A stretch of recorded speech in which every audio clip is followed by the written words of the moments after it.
In the peaceful suburban neighborhood of Willow Creek, where maple trees lined the streets and children played until the fireflies came out, lived a thoughtful 9-year-old girl named Emma Thompson. Emma had long chestnut hair that she often braided with colorful ribbons, curious green eyes, and a gentle smile. She loved reading books under the big oak in her backyard, but she always felt she wasn't quite enough. Not brave like her older brother, not the smartest in her class, and sometimes too shy to stand up for her friends. One bright Saturday afternoon in early autumn, Emma's world turned upside down. While playing in the backyard, she lost her grandmother's special silver locket, the one with the tiny emerald stone that her grandma had given her before passing away. "It's my most precious thing," Emma whispered, tears filling her eyes. She had taken it outside to feel closer to her grandma, but when a sudden gust of wind blew through the trees, the chain slipped from her fingers and the locket disappeared into the thick woods behind her house. Emma's parents comforted her and promised they would search together the next day. But Emma couldn't wait. The guilt felt too heavy. "Grandma trusted me with it," she thought. That evening, as the sky turned golden and purple, Emma packed a small backpack with a flashlight, some cookies, her favorite storybook, and a bottle of water. She slipped through the back fence into the Whispering Woods, a place children were told never to enter alone. The woods felt magical and frightening at the same time. Tall trees seemed to lean in and whisper. Emma called out for the locket, but her voice sounded small. After walking for what felt like hours, she met someone unusual.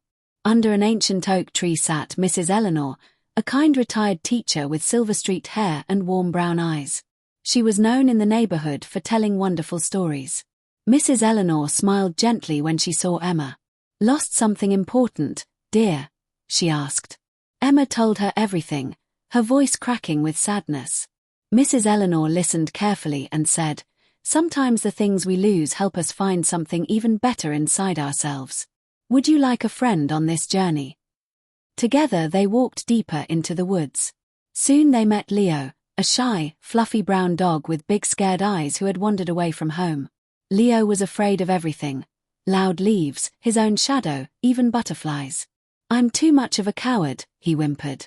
Then they found Finn, a clever but unsure boy with messy hair and glasses who had been exploring the woods. Finn was great at inventing things but believed he wasn't smart enough because he struggled in school. "My brain doesn't work right," he said sadly. Finally, they came across Zara, a girl with a big heart who carried an old rusty metal lunchbox like a treasure. Zara helped every animal she met but felt she had no real courage or brains. She thought she was only good for hugging. The 4 children, and Leo the dog, decided to find the legendary wizard of Willow Woods, who lived in a hidden emerald glade. People said he could give brains, heart, and bravery to those who needed them. Their journey was full of challenges. They crossed a rushing stream where Emma had to be brave and lead the way, holding Leo's paw when he was scared. They solved tricky riddles at an old stone bridge, where Finn's ideas helped them even when he doubted himself.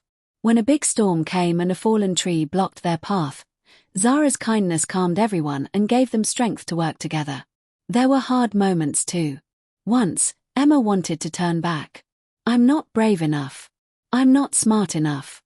I don't have what it takes," she cried, sitting on a mossy log as rain fell softly.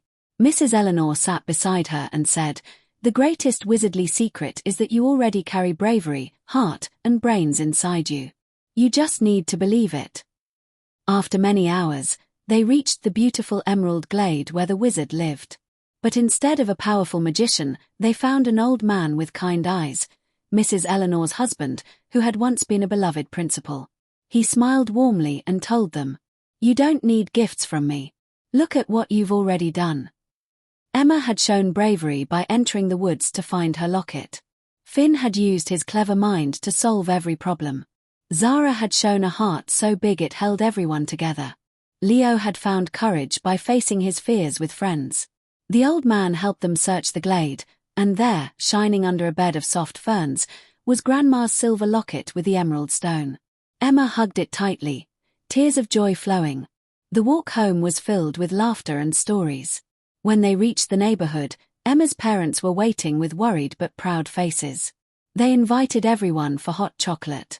That night, Emma told the whole adventure. Her father hugged her and said, You showed real bravery today, Emma.